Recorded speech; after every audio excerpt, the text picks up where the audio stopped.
Continuing the challenge from the previous video, which I recommend you watch first if you haven't already, I can't move Megaman in fights. In the post-game, the fights are much harder, and I'll have to beat some of them within a time limit, which won't be easy when I can't move around to hit enemies in the way that's intended, eat every hit, and some more stuff I'll get into later. So make your predictions on whether or not I'll beat the game, grab your popcorn, get comfy, and prepare yourself for Megaman No Move Challenge, the movie, the game, extended cut, part 1. After beating Nebula Gray for the first time, I can talk to this NPC that if I get 100 different standard chips will open the Nebula area. I already had 95 at the time, so getting 5 more is no issue. The Liberation mission that starts when entering Nebula area is much harder than any other Liberation mission I've had so far.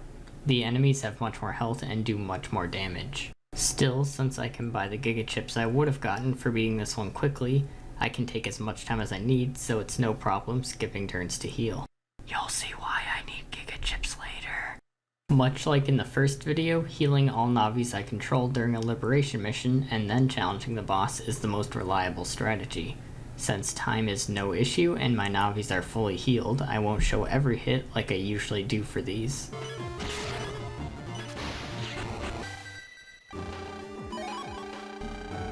In order to advance, I have to get 140 unique standard chips. Using the Collect Navicus program means I can guarantee a chip from the viruses I battle. Now that the Nebula area portal is open, level 2 enemies spawn for random encounters. They're stronger now, but most fights are easy or just annoying, but not a huge hurdle. That's not to say that every level 2 fight is that easy though. Take the level 2 Dominard for example. It still takes 1 damage to non-breaking chips and does a lot of damage itself. The extra health it gets makes it even more bothersome, not to mention the enemies it spawns with. Heal, heal, heal, heal. The best way for me to do this fight was to intentionally find 2 Dominards instead of a Dominard and another enemy. Then use Invis chips along with breaking chips to unite with, so I can charge attack them for reliable damage, as well as take little damage myself. Other than virus battles, there are still chips that I need to get from picking them up or just buying them, so after that I can head over to the next area. And then immediately head back. Back to the same routine, delete some level 2 enemies, buy some chips, beat every other Navi in the game with an S rank, meaning I can't flinch and have to finish them in under 30 seconds. Okay, the flinching thing isn't too bad. I have super armor already, I just can't have 3 custom chips at once since I'm not using codes to make my Navicust program smaller, because I'm not sure if people consider it cheating. And I don't have to get an S rank on the battle image or beta version of the Navi. No matter what rank you get on the image, you can only get the regular version of the chip. If you S rank a beta Navi, which as long as you can S rank an Omega Navi, you can do so to the weaker beta version, then you get a DS chip. And finally, if you S rank an Omega Navi, you get the SP version of their chip. So I'll be showing Omega fights instead of beta or weaker just to save time. To help with these fights, I'll finally buy and unite with dark chips like I should have in the last video, equip custom 2, and buy some chips like Super Volk S. And mention that boss chips are for a different gate entirely, so I was already able to fight the next Liberation mission, and I'll come back to this later. I'm just showing some things at a chronological order that I did them in for a more coherent video. To unlock the more powerful version of the evil Navis, you have to beat their Liberation missions within a certain amount of phases. An amount I wasn't able to do before, but now I can go back to old missions and win them easily with more powerful chips that have a better range. And I won't have to heal because I take less damage since enemies die faster and I have more health, so I don't have to spend a bunch of turns healing.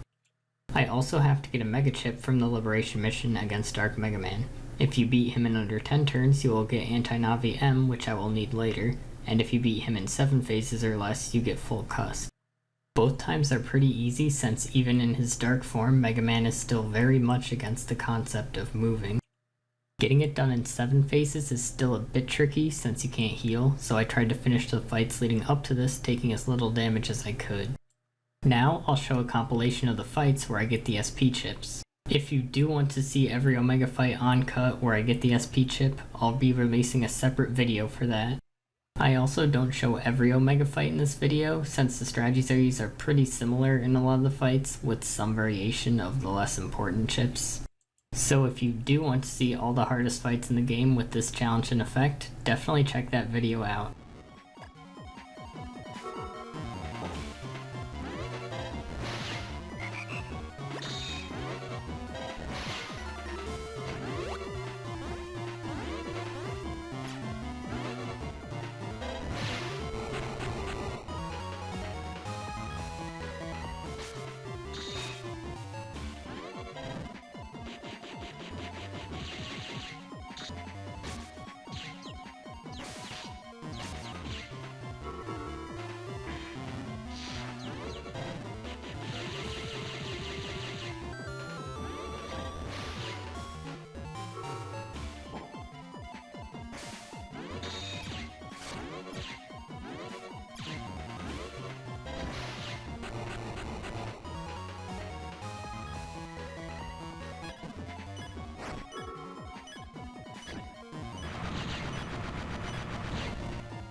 Back to more grinding. There are some chips that can only be gotten in certain areas and in certain green mystery data. The problem is that if I hit it or an enemy hits it, then it disappears, so I have to bring a specific folder that can deal with the enemies without hitting the data, usually asteroid chips, and even then you aren't guaranteed the chip that I need. But after a few tries, I finally get slow gauge. The level 2 Dominard was hard to beat, so it's no surprise that the level 3 version is even more difficult. With Bubble Wrap, surely this time I will heal enough. Heal, heal, heal, heal, heal, heal, heal. The strategy is pretty much the same as last time, only now with more help from Breaking Chips and Star Thunder Chips, so I can deal with the enemies faster, which is necessary considering their increased damage.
I've unlocked a few more gates, which means I've unlocked the final Liberation mission. And it is a huge difficulty spike from the previous one. I had to restart so many times just to come up with a folder that could consistently beat regular tiles. The enemies are all level 3, which means they have a lot of health and do a lot of damage. I have to heal to full after every combat, which takes multiple phases, and there were many times where I got deleted. My folder basically forgets about uniting with chips to instead deal as much area damage as I can. I use meteors, just one, time bomb, quake, color pit to increase my damage, and a lot of defensive chips to stay alive. And now is probably as good a time as any to mention Toadman's charge attack moves him, so I can't use it. I will eventually need to come back here to beat this Liberation mission in under 16 phases or less, which will be one of the hardest things about this challenge, considering how low my clear rate is, how big the map is, how much damage I take, and by extension, how many turns I need to spend healing. But for now I can spend as many turns as I want healing, so I'll revisit and go more in depth about this mission later. Now I've unlocked an area that, depending on how fast I beat the DS versions of the friendly Navis, will unlock a different boss battle. This time around, I'm not going to try to beat them quickly, but when I do, I'll need very specific strategies for each one. With my slow time, I fight a slightly stronger version of Nebula Grey. Even with his 500 more health, I much more easily deal with him with my level 3 chips and Dark Unites. But don't worry if you wanted to see a stronger fight with Nebula Grey. He may or may not be the secret final boss as a much stronger version. I start using program advances since to 100% the game, you need to unlock all 30 of them. The only thing I was worried about was whether or not you have to actually use the program advance in combat to count, because some advances require Navi chips and would under my rules count as moving, but fortunately you don't actually have to use the chip in combat for it to count. Back to grinding more unique chips requires similar challenges to before, but the hardest ones are beating the post-game Liberation missions in the given goal of phases. but as long as I bring the proper folder to deal with many enemies quickly, most are not so bad.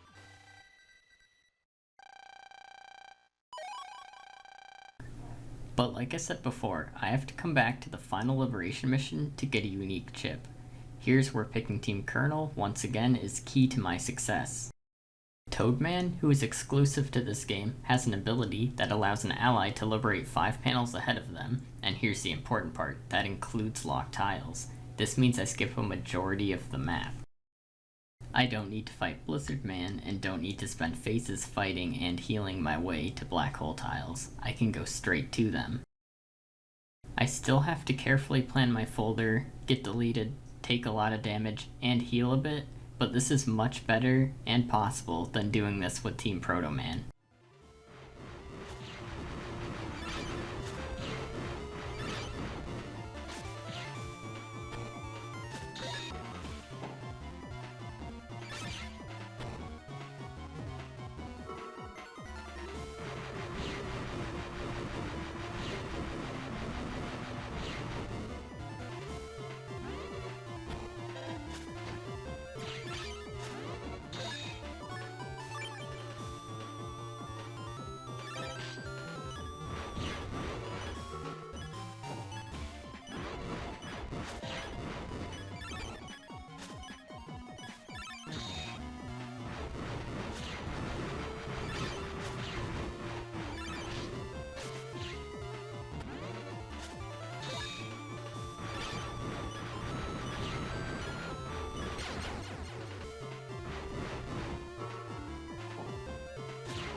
Like, comment, and subscribe so you don't miss out on the next and final part where things really get interesting.